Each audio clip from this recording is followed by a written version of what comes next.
What's good, y'all? So today I'm going to show you guys how I built these wicking beds, man. You can see this outlet is doing its job right here, y'all.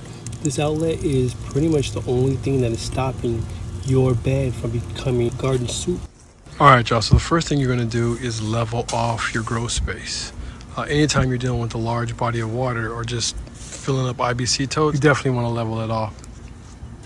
Water needs to rise pretty evenly throughout the whole entire bed. It's going to help you achieve, for the most part, an average growth rate. One question I get about these wicking beds is how much do they cost? I gotta be 100 with you guys, man. I only really paid for the sand as well as the IBC tote itself. When you're looking at the IBC tote, y'all, it's gonna cost you anywhere from, at least in my area, $45 on up. Normally right around $100, $150 for the brand new.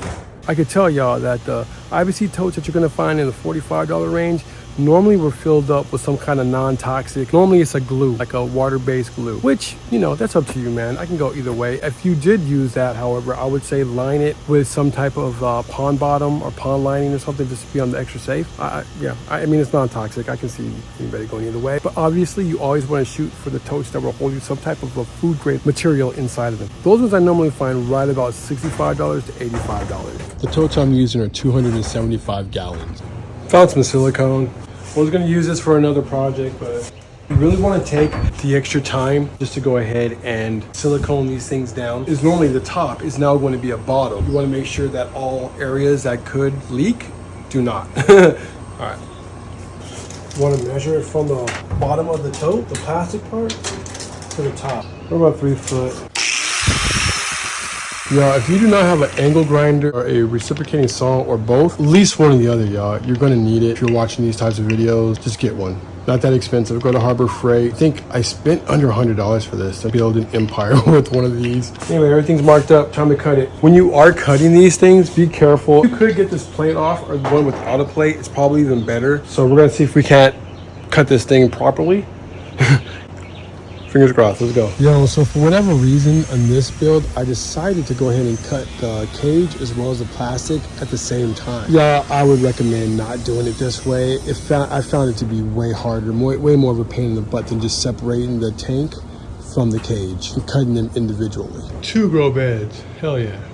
All right, time to put it together. You know, if you want, you can actually make your drainage from the valve that comes on the IBC tote. I just don't have the proper fittings for those, and I have the ones that I'm using, so I'm kind of just doing that. But if I had the proper fittings, I would just use those. So let's go ahead and get into it. This outlet right here is a 3/4 inch, and what I did was buy this little bulkhead fitting. It's like electrical to water. This is the only thing I could find. You do not have to spend the money that I spent. Again, this is just the only thing I could find in my area, and I wanted to get things done. You can put a 90-degree coupler on this if you want to. The only reason I did it on this one is because I drilled my outlet a little too low, and I wanted to make sure that my water line was a little bit higher. Where I kept my cutoff point is right pretty much just above where the sand and the cardboard of this one are going to meet. When it comes to dealing with the tote itself, I definitely recommend you guys using hole saws over spade saws when it comes to cutting the holes. It'd be way better off. What we have underneath this landscape fabric are crates. Pretty much just a couple of harvest crates that I get for free. What I did was cut these things down to right about 4 inches each. Middle of that crate, this is like a normal 4-inch pot. I just made a hole and I put it in the middle of the crate. What that's gonna do is allow the water in the void to actually wick up in the sand. That is going to be laying on top of the landscape fabric. My water line is going to end just below that. So it's a lot that's going to be coming up right here. The majority of the wicking, however, is going to be coming along the side. This is where most of the sand, I'm actually get all these leaves and stuff out of here, but this is where a great deal of the sand, it's just going to kind of be. This tote, y'all, I only use 2 of my crates. So 1 and 2.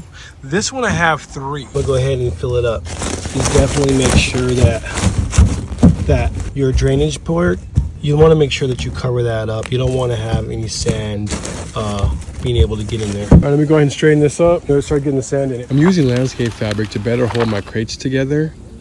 well as keep the sand out of my void. A brand new 3x50 roll of weed cover at Home Depot is going to cost you right about 17 bucks. Going with sand just because it actually will wick as opposed to a gravel or a peat rock or even lava rock. Those things will actually create more voids. However, they will not retain the moisture that I want. Right now, I'm finding bags of sand at $4.78. About 5 bags of sand per tote. I'm shooting for right about 2 inches of sand to be resting in my false bottom. But depending on what false bottom you use, you may need a brace. Big up Rob Aquaponics for that one too. Almost forgot to put the inlet pole. Was another question that came in as well, is how does the water get down here? I've already pre-drilled a hole inside the box, inside the tote here. I'm gonna keep on adding some sand.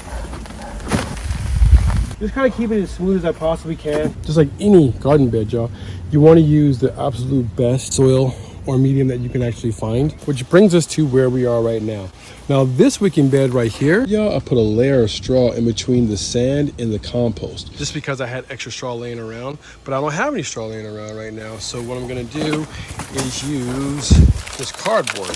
So for our inlets, we're using a 1 1/4 inch pipe, PVC pipe, mainly because that's what I had around. But more importantly, it's also big enough for your standard water hose to fit down. And that's the way that I feed these beds, at least for now. Let's fill her up.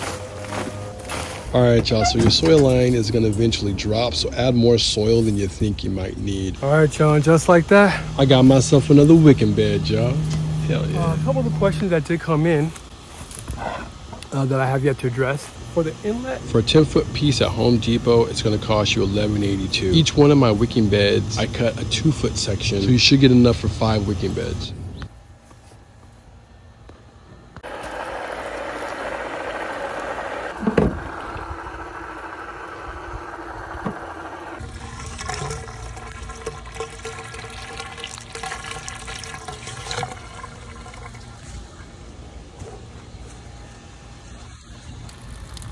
How you know she's done. What I'm gonna do is put a sheet of real thin plywood in between the plastic and the cage. This will help eliminate the algae that could build up. Peace, y'all.